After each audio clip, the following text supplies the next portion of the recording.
Biz shu qadar kuchga egamizki, bizda shunaqa narsa borki, shunaqa iqtidorlarimiz borki, biz hamma narsani his qila olamiz.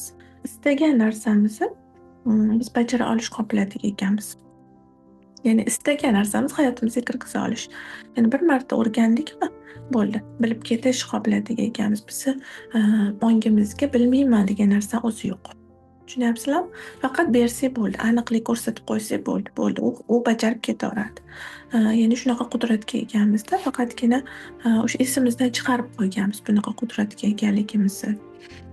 Ko'p holatlarda o'sha ajdodlarimiz o'sha bergan hayot bergan reallikni qabul qilavergani uchun mayli deb turib, shunga rozi bo'lib qo'yganmizda, kirib qolganmiz va shunga ishonib qolganmiz.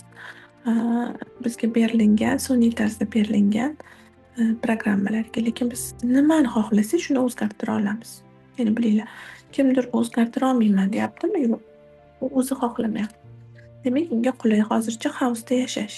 Mana shu nima borda, osonlik qidirish bor. Qancha qiyinlik qidirsangiz, shuncha o'sasiz.